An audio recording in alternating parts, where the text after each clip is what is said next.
eu quero advogar em que área, eu quero atingir qual público, qual é a minha meta. E esses temas não são devidamente abordados na faculdade. Se você for um exímio vendedor, não adianta nada se você não entrega o que você está vendendo.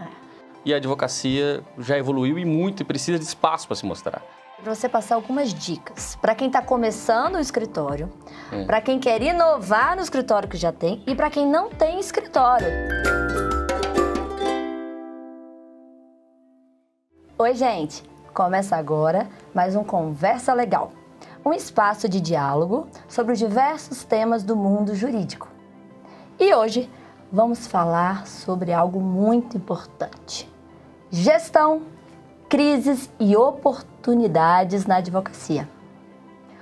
Hoje temos aqui comigo um grande advogado, um querido amigo, professor, exemplar gestor, Dr. Jacques Veloso. Oi, Jacques. Oi, Thaís, obrigado pelo convite, é um prazer estar aqui contigo. É sempre bom conversar um pouco com a advocacia sobre esses temas que permeiam a nossa realidade, são tão difíceis que a gente não vê na faculdade, a gente não fala sobre isso, né? É verdade. Jacques, eu queria, além de agradecer muito sua presença aqui, dizer que muito me honra. Você é um exemplo para mim, uma pessoa obrigado. Que eu tenho um carinho enorme, você e toda a família. Eu queria que você começasse falando um pouco da sua carreira. Você é um grande tributarista e eu sei que foi um desafio aí que você foi construindo. Eu queria que você falasse um pouquinho pra gente da sua profissão. Assim, eu brinco que eu tive uma vantagem em relação aos meus colegas de faculdade, que eu entrei no direito sabendo que eu queria advogar. Eu já fiz vestibular tendo na cabeça que eu queria a advocacia privada, né? Então, quando eu fiz lá meu vestibular, eu tinha 16 anos, né, e fiz vestibular. Então, eu busquei desde o início um estágio e entrei num escritório que era especializado em direito tributário e lá fiquei até me formar. Fiquei 3 anos e meio nesse escritório. Então, acabou que o tributário foi o que eu sabia fazer, porque eu fiquei tanto tempo no escritório que era só tributário e foi natural me especializar naquela área, né? Então, quando eu peguei minha OAB, eu lembro que eu fiz o exame de ordem, peguei meu OAB no meio do ano e montei imediatamente, um mês depois, eu montei meu escritório com um colega de faculdade que você conhece, o Cristiano Fernandes. Sim, né? A gente formou junto, né? E aí montamos um escritório numa salinha lá no edifício Mont Blanc, eu lembro até hoje, uma salinha de 19 metros quadrados. E aí montamos nosso escritório e fomos trabalhar, né? Essa vivência que eu tive nesse estágio longo foi muito importante para esse início. Inclusive porque gerou uma relação muito boa com os advogados que ali estavam, com o dono do escritório, que acabaram me indicando alguns clientes nesse início de carreira. E o Cristiano também já tinha uma vivência muito boa, tinha sido jurídico do Grupo OK e outras empresas. Então, acabou que a coisa foi andando e agora já são 24 anos aí nessa luta e trabalhando nessa área do direito tributário. Muito bom. E o direito tributário é muito técnico, né? Exige uma especialização, constante, né? Aperfeiçoamento. Né? Agora também tem a reforma tributária. Como é que você vê esse campo do direito tributário atualmente? O direito tributário, ele tem uma característica que complica muito a vida de quem gosta dessa área, porque ele muda com muita frequência.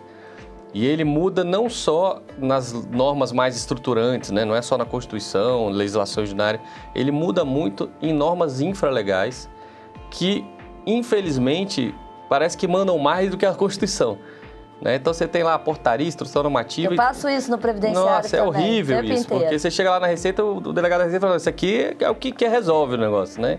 Então a gente é obrigado a ter uma atualização muito constante. Tanto que eu costumo dizer que hoje não dá para você dizer que você é especialista em direito tributário. Você tem que, dentro do universo do direito tributário, se especializar ainda mais em determinados tributos e determinados segmentos econômicos, né? Então, assim, o nosso escritório tem uma atuação muito focada na área do atacado e na área do agronegócio e mais focada ainda no ICMS, nos tributos distritais. Então, porque senão você não consegue dominar a dinâmica do tributo, de tão complexo, de tão complexo que é. Eu falo que é a especialização da especialização. Na minha área eu também tenho isso. Exatamente. Direito previdenciário, você pode previdência privada, servidor público, né? INSS administrativo, judicial. Não é fácil, tem que estudar muito e prática. Exatamente. Né? Então, assim, o que a gente faz lá no escritório? Eu acabo que eu tenho uma visão mais ampla, porque eu fui do CARF, né, do Conselho Administrativo de Recursos Fiscais, que julga os tributos federais, né, é a última instância na Receita. Lá eu fiquei 5 anos, então eu falo que foi a minha melhor pós-graduação, foi ficar 5 anos julgando no CARF, eu aprendi muito desses tributos federais. E na tributação do DF, eu estou há 17 anos assessorando o setor atacadista do DF, que é o setor que mais contribui com o ICMS no Distrito Federal. 25% da arrecadação do Distrito Federal passa pelo setor atacadista. Então, nesses 17 anos, eu vivi a construção da legislação que hoje é aplicada no setor. Né? Então, acaba que essas vivências vão trazendo prática, vão trazendo experiência. Né? Então, graças a Deus, hoje a gente tem uma boa entrada no mercado, uma boa aceitação e fruto desse plantio. Né? A advocacia, ela não... O Juliano, né, nosso amigo Juliano, fala muito isso, né? A advocacia não é miojo, né? É pamonha. Então, é um processo lento de construção, de estudo, de dedicação, para você ir se tornando referência naquela área que você escolheu como sua área. Agora, o que eu acho importantíssimo é escolher a área. Você ser um advogado generalista, você vai ter muita dificuldade de ser identificado pelo mercado como opção. Aconteceu conosco algo que também aconteceu na medicina, né? Que é cada vez mais, até uma questão de mercado, a procura pelo especialista. Eu digo ortopedista, especialista em joelho direito. Sim, né? Exatamente. Quanto mais diferenciação você tiver no mercado de trabalho, mais se destaca. Porque o nosso mercado jurídico também tem aí uma situação... Muitas pessoas formadas e o mercado ali, não é? Você tem que ter um diferencial. E nesse diferencial, Jacques, um ponto que eu acho interessante a gente conversar aqui também, além de todo o seu trabalho no direito tributário, você também é uma referência nesse tema de gestão de escritórios. Né? Então, qual a importância da gestão da carreira e de um escritório na advocacia? É imprescindível você ter essas visões do que é um negócio, né? Do que é um escritório de advocacia. Você dominar o direito, você dominar o direito processual, direito, né, seja lá qual for a área do direito que você escolher, isso é o mínimo para que você se estabeleça no mercado. Se você quer ser advogado, você tem que pelo menos conhecer com profundidade a área que você vai se dedicar. Mas aí você precisa somar outras qualidades para que o seu negócio prospere. Você tem que se preocupar com gestão financeira, você tem que se preocupar com gestão de pessoas, você tem que se preocupar com marketing, você tem que se preocupar muito com precificação, porque uma precificação errada é prejuízo. E eu já vi diversos escritórios morrerem porque precificavam mal, então ele até tinha um volume de contratação, mas não conseguia entregar o que ele vendia porque precificou mal, então ele não conseguia manter o escritório com qualidade. Então, toda essa questão que envolve, a gente tem que começar a ver a advocacia como efetivamente ela é uma empresa, um negócio e que tem que ser gerido como tal. E esses temas não são devidamente abordados na faculdade, o que faz com que a gente entre no mercado de trabalho despreparado. Eu aprendi apanhando, né? Na verdade... Tentativa e erro. Tentativa e erro. Então, assim... A gente foi construindo o escritório, começamos a ver o que dava certo, o que dava errado, e você vai fazendo, vai investindo. E aí chegou uma hora que até teve uma virada de chave interessante mais para frente, que foi quando a Tati veio trabalhar comigo, Tati é minha esposa, que é formada em administração. E aí a gente veio com a outra expertise e somando mais qualidade na gestão do escritório, na questão financeira, etc. Então, assim, eu apanhei muito, aprendi muito errando. Hoje, eu falo que na nossa época, quando eu comecei, eu abri meu escritório em 1997. Então, quando eu comecei, era muito difícil o acesso à informação. Primeiro, você não tinha muita coisa falando sobre isso, sobre gestão. Você tinha mais dificuldade de conversar com outros advogados mais bem estabelecidos, até porque eu não tinha nenhuma referência, eu fui o primeiro advogado na minha família, então eu não tinha muito esse contato. E foi aí, inclusive, que a OAB entrou na minha vida. Porque eu busquei dentro da ordem, na época como membro da Comissão de Jovem Advogado, criar essa relação com o mundo jurídico para começar a ver o que estava sendo feito, que estava dando certo. E a gente foi virando essa chave, foi implantando novas metodologias de cobrança de honorários, fomos implantando novas formas de marketing, fomos trabalhar com internet, com redes sociais, enfim, começamos a nos apresentar ao mercado de forma mais efetiva e, graças a Deus, tivemos um retorno interessante e hoje consigo pagar minhas contas, né? Tá tudo certo, vivo da advocacia. E hoje com a democratização da informação, esses temas, né, são Sim. mais comuns e é a possibilidade de aprender com os erros dos outros e errar menos. Isso. Lá no meu escritório também, Jacques, eu vim numa estrutura que eu também revolucionei tudo. Porque eu já era a terceira geração no escritório e vim com essa mentalidade, assim como a sua, de profissionalizar. E aí vi que existiam consultorias, livros, toda uma expertise, até feiras em São Sim. Paulo, né? Só sobre administração, escritório de advocacia. E fui estudar e trazer essas inovações para o escritório. Tem um pouco de mudança de cultura. Total. Porque toda mudança gera resistência. E você vê que interessante, Thaís, por exemplo, quando eu montei meu escritório, eu montei lá em sociedade com o Cristiano, nós ficamos juntos durante quase 15 anos, que nós começamos a trabalhar junto no 7º semestre. A gente anunciava nas OABs do Rio e de São Paulo o acompanhamento de processo em Brasília, como estagiários na época.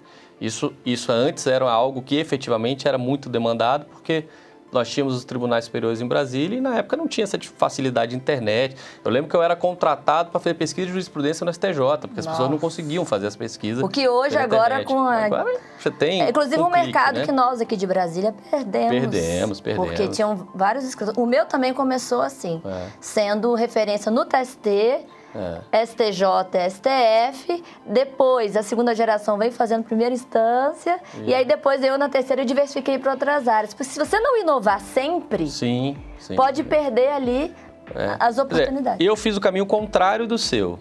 Vocês abriram o leque e eu fechei. Boutique, que é inteligente também. Porque o que aconteceu? Quando a gente abriu, era um escritório focado em atender empresas em todas as áreas que as empresas precisassem. Então, a gente fazia trabalhista, fazia contratos, fazia licitações, tributário, fazia tudo. Então, eu cuidava ali do tributário e licitações, o Cristiano cuidava ali da parte empresarial, de contrato, a gente dividia mais ou menos as áreas e ia fazendo. Quando foi em 2011 que eu separei, eu e o Cristiano resolvemos mudar, separar nossos caminhos, eu montei uma estrutura, eu lembro que eu fui lá na Lara Sellen. Sim, queridíssima. A Lara também fez consultoria pra gente. É uma grande expertise em gestão. Falei, Lara, eu quero formatar o meu acordo de sócios contigo. Eu quero começar com o negócio já pronto. Então, nós fomos todos os sócios para Curitiba. Ficamos um dia com ela lá. Formatamos um acordo de sócios, né, que é o acordo que a gente utiliza até hoje, que eu acho importantíssimo ter isso. Por exemplo, nós temos uma regra toda diferenciada na divisão de honorários entre os sócios. É porque o que é acordado não sai caro, né? Exatamente. A nossa divisão não é como era, por exemplo, a minha sociedade com o Cristiano era 50-50, o que sobrar, a despesa é meio a meio, o que sobrar é meio a meio e acabou. Já nessa nova formatação não é assim. A gente tem 60% do nosso resultado, a gente divide por cotas, 30% a gente divide pela captação de cliente, quem foi que trouxe os clientes, certo. E 10% a gente divide por produção de artigos de palestras. Porque é muito importante para o escritório de advocacia produzir conteúdo, se mostrar, publicar artigos, dar palestras, estar aqui fazendo esse tipo de aparição. Então, tudo isso é precificado dentro do nosso escritório. Então, no final do mês, a gente vê lá quantos artigos fulano fez, quantas palestras alguém deu, quantas lives, etc., e aí a gente divide 10% do lucro. Essa troca é muito legal, porque os escritórios eles se fecham, se encastelam. Sim. E aí eu queria aproveitar a sua presença aqui para você passar algumas dicas para quem está começando o escritório, para quem quer inovar no escritório que já tem e para quem não tem escritório. Tem uma advocacia aí, tem muitos advogados que nem têm escritório, às vezes utilizam, né, de estrutura ou em parceria, ou em coworking, ou às vezes salas da OAB. Isso. O que você tem de dica para passar para nós? Bom, a primeira coisa que eu dou de dica é o seguinte: trace um rumo, tenha um plano. Porque senão é aquela história que diz, quando você não sabe onde vai, qualquer lugar que você for, tá bom. Um planejamento. Planejamento em que sentido? Eu quero advogar em que área, eu quero atingir qual público, qual é a minha meta. Ah, mas eu estou começando, qualquer coisa que aparecer eu vou pegar. Tudo bem, pegue, mas tenha o seu plano, a sua meta. Então, se a sua meta é, eu quero advogar na área trabalhista para empresas de ônibus, como é que eu vou fazer para chegar nisso? Né? Então, por exemplo, no meu caso, quando eu comecei o escritório, eu tinha um produto que era uma questão que até hoje, para você ter uma ideia, eu tenho ação desse caso até hoje, que não acabou. Eu tenho uma ação que levou 19 anos para ser julgada. E que era uma questão de tributação sobre gorjetas. Aí eu falei, quem é que cobra gorjeta? Hotel, bar e restaurante. Então, eu preciso chegar nessas pessoas. Como que eu vou chegar nelas? Eu ia para evento da Brasel. Claro. Eu ia para palestra que o sindicato dos bares... A parte do relacionamento, de se fazer conhecido na área. Aí as pessoas falavam, mas você ia como? Eu ia. Eu simplesmente chegava, via que ia ter o evento, entrava no evento e ficava na cara de pau, conversava com todo mundo. Na primeira vez ninguém quer falar com você que não sabe quem você é. Na segunda, na terceira, pô, esse cara deve ser do meio, ele tá sempre aqui. Tem uma persistência. E aí você começa a conhecer as pessoas, começa a se relacionar. E eu tinha dificuldade de ser muito novo. Eu tô falando que eu tava fazendo isso, eu tinha 22 anos de idade. Claro. Né? Eu tive que cortar meu cabelo, eu era cabeludo. Né? Eu era cabeludo, usava brinco, falei, vou ter que tirar tudo, mudar o estilo e fui para dentro do meio empresarial para me apresentar, para as pessoas me conhecerem. E aos poucos foi acontecendo. Eu lembro que eu fechei um contrato, eu tinha 2 anos de escritório com a academia de tênis, que na época ainda era a academia de tênis, né? Eu não sei exatamente quem me levou lá, não sei como que eu cheguei, não foi uma dessas coisas, mas eu sei que eu fui lá sentar na mesa com o Dr. Farani, que era o dono da academia de tênis, pessoa emblemática. Aí eu cheguei lá, apresentei qual era a tese que eu queria vender, ele falou, não, gostei desse negócio e tal. Aí eu falei assim, tá, mas nossos honorários é tanto. Ele falou, não, deixa eu te explicar. Você é muito novinho, a academia de tênis é grande demais para você, eu vou te pagar tanto. Nossa. Eu vou te pagar tantos por cento disso aqui, tá bom demais para você e você ainda vai poder falar na cidade inteira que é meu advogado. Aí eu falei, tá bom, tá certo, fechamos. E eu fiz isso várias vezes. Tem que ter humildade para poder... Eu tive que engolir esse tipo de sapo várias vezes, porque era real. Eu tinha 24 anos de idade, não conhecia ninguém. E eu poder chegar para um outro hotel e dizer, não, a academia de tênis é minha cliente, era uma referência importante para mim. Então, assim... Às vezes você não está ganhando muito agora, exatamente, mas você está com aquele foco lá na frente e sabe que ali é um degrau para chegar. Isso aí, o degrau é a palavra certa. A advocacia, ela, pelo menos a minha, eu acho que quase todas, ela não vai crescendo numa constante. Ela tem saltos.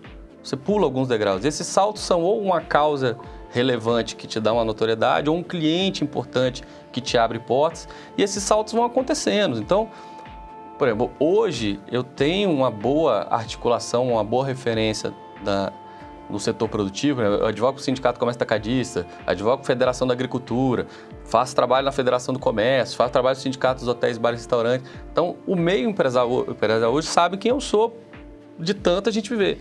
Mas quando você está começando, você tem que ir pelas beiradas, né? Claro. Você vai pegar um cara que vai te apresentar um outro. Pra confiança também, né, Jacques? Eu lembro que eu era novinha também, eu botava óculos, toda terno. Sério, parecia que... Eu falava, nossa, você que é a doutora Thaís, é muito novinha. Mas se tiver, conseguir passar confiança. Eu lembro que depois que a pessoa conversava comigo e sentia confiança, fechava. Também tem que estar, um pouquinho dos dois, né? Estar preparado para estar no lugar certo, na hora certa. E também cavar as oportunidades. Você tem que dominar a matéria. Se você for um exímio vendedor, não adianta nada se você não entrega o que você está vendendo. Né? Então, que é o seu nome. O seu nome é do começo, meio e fim. Que é o que a gente tem. Você tem que dominar aquilo ali que você efetivamente está querendo trabalhar. Você tem que ter credibilidade, você tem que fazer, você tem que executar. Eu já peguei diversos casos no escritório de pessoas que venderam algum tipo de milagre que era inexequível e depois lá na frente a empresa voltou lá no escritório para dizer, realmente não deu certo, o que eu faço agora?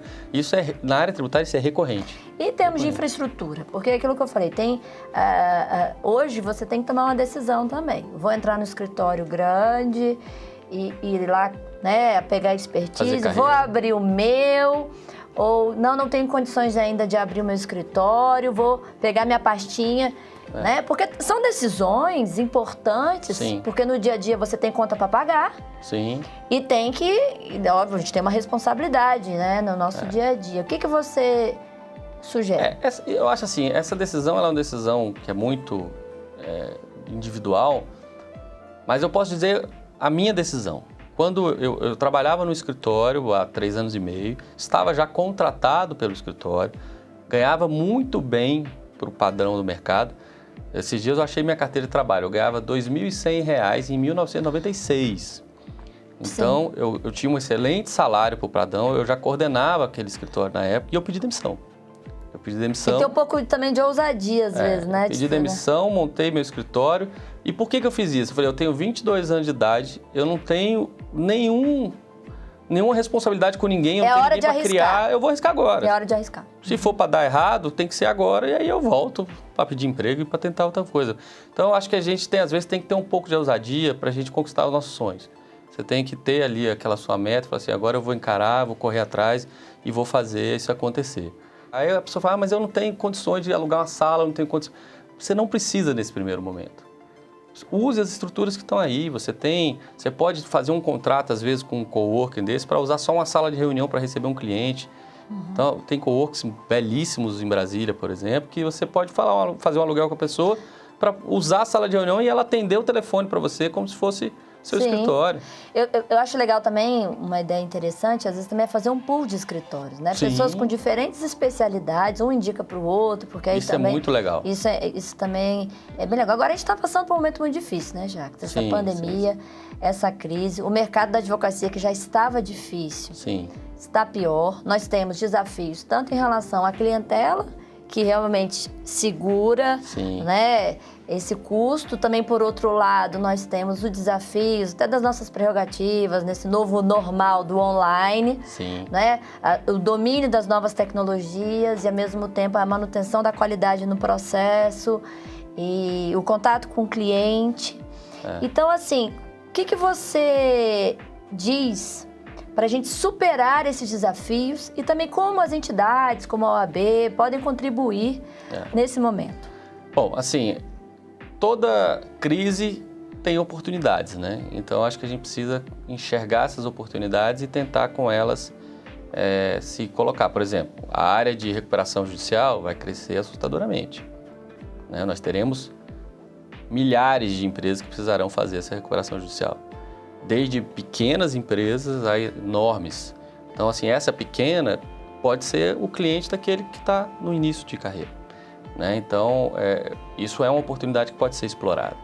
O fato da gente ter migrado radicalmente do presencial para o online favorece o mais jovem, que tem mais vivência, que tem mais, né, mais contato com essa tecnologia, com menos sofrimento, né, dessa tecnologia. Porque a gente se adaptou porque tem que se adaptar. Eu até a pandemia nunca tinha feito uma reunião online na vida. Hoje eu faço 2, 3 no dia, né? Então a gente se adaptou. Mas para quem era dessa geração mais nova que vive isso, foi com muita tranquilidade. Agora é óbvio, né? Nós estamos sofrendo nós estamos tendo um momento de muita dificuldade no exercício da profissão. Como eu disse, no momento de crise é um momento de oportunidade, e também é um momento em que entidades deveriam se postar de forma mais efetiva. O momento de crise é onde a OAB, por exemplo, deveria estar mais forte, estar mais presente. Fazer a diferença. Fazer a diferença no momento desse, infelizmente, não está fazendo. Ela se escondeu na pandemia, né? A pandemia, ela virou a desculpa por não ter feito. A desculpa para tudo, né? Tudo de bom e tudo de ruim foi a pandemia que aconteceu. Mas o fato é que, no momento de crise, os líderes têm que se postar de forma muito efetiva. Indicar o norte. Muito efetiva. Então, isso faltou. Estar próxima da advocacia e mostrar o apoio que ela merece. Isso faltou, está faltando e já estamos terminando essa gestão e, pelo jeito, isso não vai acontecer, né? Então, e aí, obviamente, o advogado que tem mais dificuldade, que está começando, que tem menos relacionamento, está sofrendo muito mais. Porque o escritório já estabelecido, ele também está sofrendo, ele perdeu clientes, ele está tendo que renegociar contratos, mas no exercício da profissão, no contato com o judiciário, ele já está estabelecido, ele já é conhecido, ele consegue fazer a coisa fluir. Já quem está começando, às vezes não consegue despachar um processo, não consegue falar dentro do judiciário, né? Fica ali mandando WhatsApp, torcendo para alguém responder um dia. Esse é um ponto muito sério, porque os canais de comunicação, a gente já tinha isso, né, Jacques? Essa coisa de você conseguir ter acesso ao magistrado. Já era difícil. E é algo que se tornou muito pior e a gente tem que efetivamente criar canais mais democráticos e que tragam efetividade para o nosso cliente ali, porque é a vida dele que está em jogo, né? Sim, porque nessa relação de advogado judiciário, na realidade, não é nem o advogado nem o judiciário que está em jogo, né? A parte que está ali naquele processo. É uma vida. Né? É uma vida. Nós recebemos aqui uma pergunta. Como a OAB pode ajudar o advogado a se divulgar? Porque a publicidade não é permitida. Bom, Thaís, primeiro, a publicidade ela é permitida. Ela tem limites, mas ela é permitida. E esses limites precisam urgentemente ser revistos. Sempre foi uma luta minha, durante todo o tempo que tive dentro da OAB, atualizar o que hoje está posto em termos de uso de redes sociais, em termos de campanhas publicitárias, etc.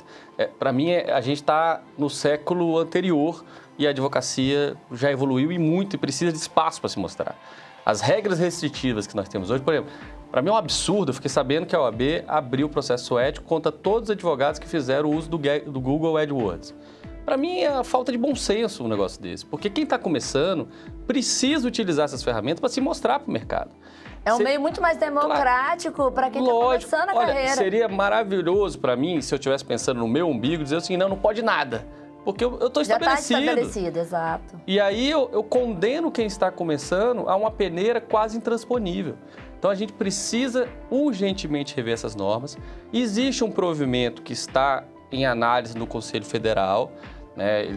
Dizem que será votado ainda esse ano, que a notícia que tive, eu cheguei a mandar inclusive algumas contribuições ao doutor Ari, que é hoje o relator desse caso, o secretário-geral da nossa OAB, me disseram que ele está mais flexível, que o norte do projeto o que é proibido é a mensagem muito comercial, a venda, mas o mecanismo que você utilizar para divulgar a mensagem não tem problema.